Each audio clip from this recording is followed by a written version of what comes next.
Hi, I'm Laura. Thank you so much for watching. Today I'm just going to be doing an introductory video about crystals, the mineral kingdom. So, in my opinion, crystals are one of the most amazing group of beings that we have to work with on this planet. They're very healing, and they're very profoundly powerful, and they're beautiful, and a lot of times people are drawn to them even without an understanding of their spiritual capabilities. So I'm going to just do like a short series of videos talking a little bit about the nature of this kingdom,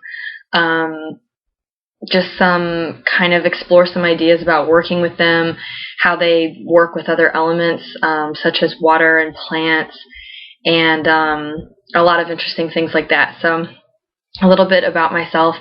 My name is Laura Weber, and I'm a New York City resident. I'm not originally from here, but so for those of you who don't know me, I'm an author. I recently published my first book. It's a book of poems, and I'm actually in the process of writing 2 more books, one of which is going to be about crystals. I think I'm going to call it Mineral Medicine.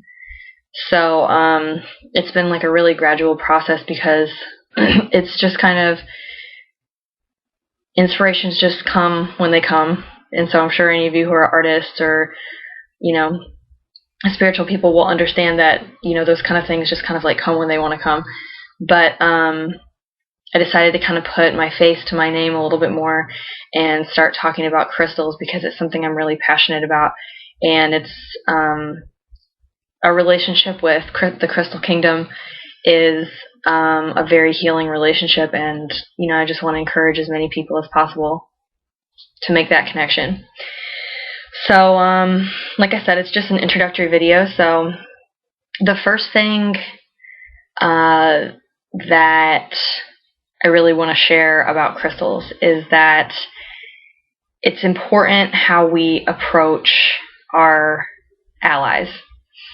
And I call them allies because we have, of course, the animal kingdom with all those different nations, the insects and the birds, and that's a whole other realm. We have the elementals, water, fire, earth, and then we have the plant kingdom, which is another really amazing ally on a lot of different levels. But crystals are totally their own beings. And I say beings because we're talking about how to relate. And it's really important for somebody who is wanting to work with crystals or feeling really drawn to crystals, in my opinion, to understand that they are conscious. So when I'm working with any healing medium, whether it be water or whether it be herbs or whether it be crystals, I always want to come from the perspective and the standpoint of working with, not using. So I would never want to think, oh, what crystal should I use for this? Or, oh, I'm going to use this crystal because it's so powerful.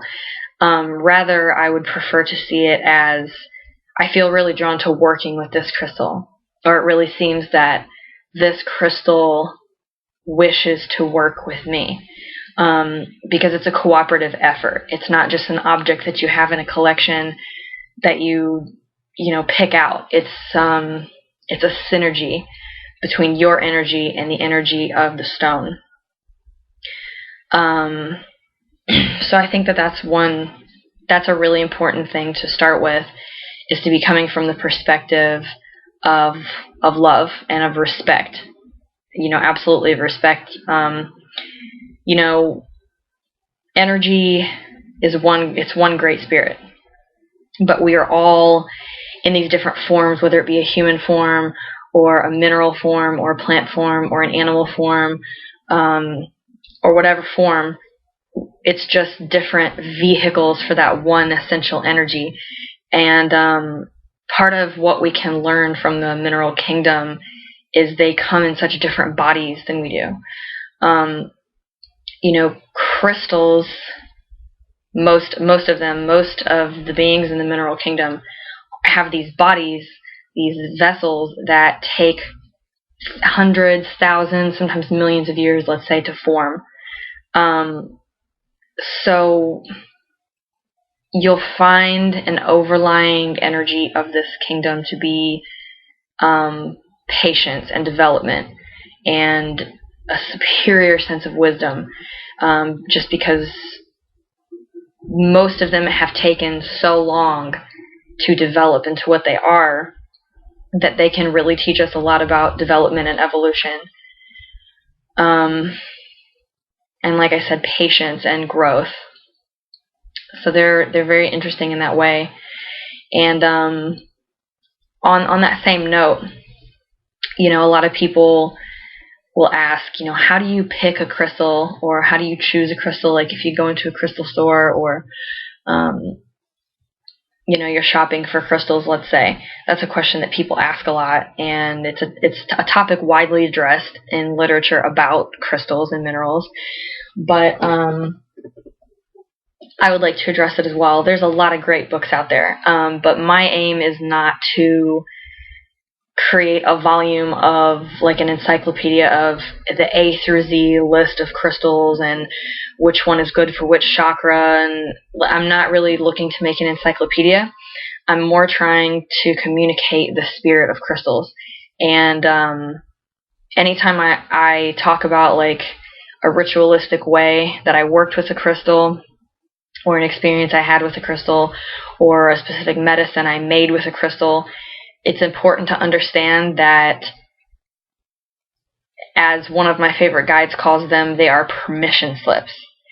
So, any way that we work with energy that helps us heighten our evolution or heal ourselves in any way is just simply a permission slip. And a permission slip is anything we use to give ourselves permission to be more of who we are. And that's all healing is. Healing is just the allowance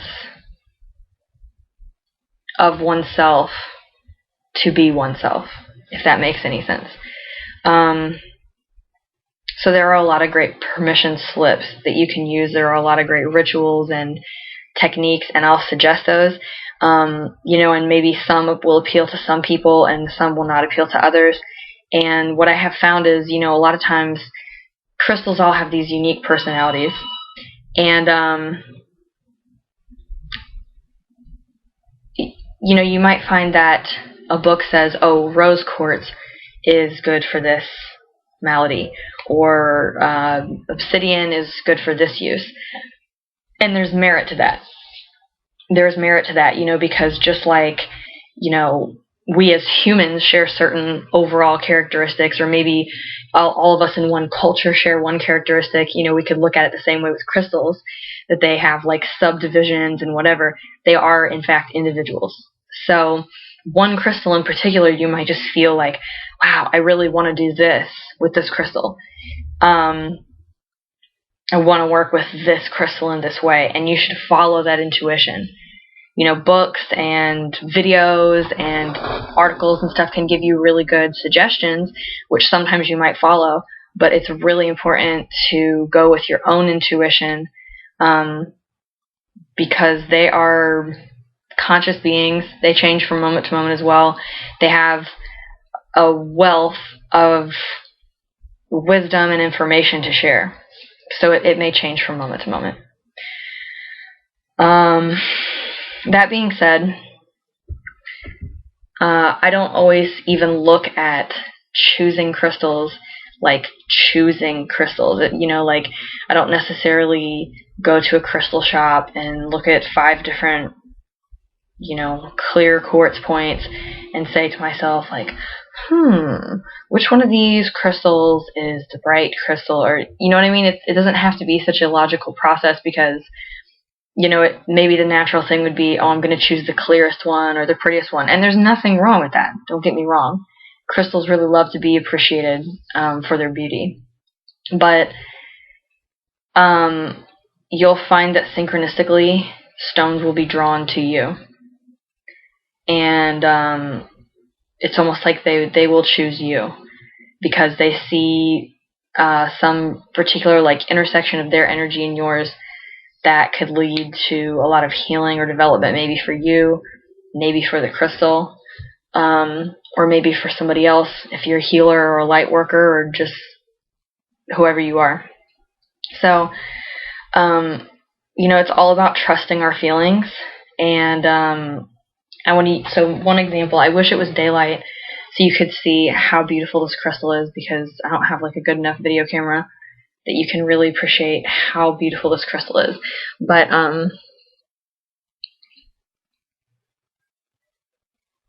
yeah, I can't really get a good picture of it. But this crystal is, just to get a little bit specific, this is a damburite crystal.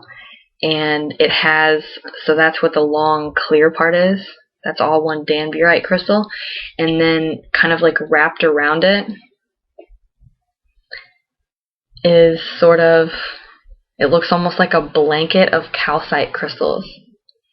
And it's going to be hard to see, but yeah, I can't really get it. But the top of this crystal is actually two crystals that form together into one crystal. And it's very clear at the top, but near the termination, it has a lot of cracks in it and like faults in it. And because of that, it has just so many beautiful rainbows in it. Like when the sun is coming through and you just turn at different angles, it has different color rainbows in like all these different little chambers in here. And it just has really amazing energy. It's from Mexico. So I saw this crystal online, and they say not to buy crystals online because, you can't feel the energy and tell if it's good or not, and you don't know what the crystal has been through. And, okay, I understand that's true, but I don't believe there's any should. There's really no should. There's no protocol. There's no, rules. And I saw this crystal, and I was just like, I want that in my life. So I got it, and I'm so glad that I got it, because as soon as I got it in my hands and I was just instantly connecting to it, you'll hear people say they met somebody and it was like they knew them their whole life, like those instantaneous connections you have to another person or being. I had with this crystal, and I feel like just being in the crystal's presence has already imprinted me a lot and taught me a lot. So I just wanted to use that as an example of, when we're talking about our approach to partnering with the mineral kingdom, and when we're talking about our approach to selecting crystals to put in our collection, it's okay to look at it with that understanding. But like I said, really, if you have a home full of crystals, wow, you're really loved. You're really loved, and that's a blessing, because you have a whole family with you, and you don't own them, just like they don't own you. Just like we might have children and we're caretakers, but we don't really own them. You can't own another life. So I'll just say that much, So in review, like I said, I just wanted to introduce myself. I do a lot of work with different energy modalities. I work a lot with crystals. I work a lot with water. I am a visual artist and a writer, and my passion is really crystals. So I just wanted to share a little introductory video that basically kind of expressed to you my philosophy on working with crystals and the attitude from which, it can be really beneficial to approach that kingdom. And also, in that introductory sense, to just sort of approach the topic of how to select which ones to work with. So that was just my basic introduction. Thank you so much for watching, and be on the lookout. I'm going to do, like I said, continue this series of videos in the future and go into a lot more detail about creative ideas for specific techniques, exploring fundamental concepts, like which elements work with what and things like that. So stay tuned, and love and light to everyone. Thank you for watching.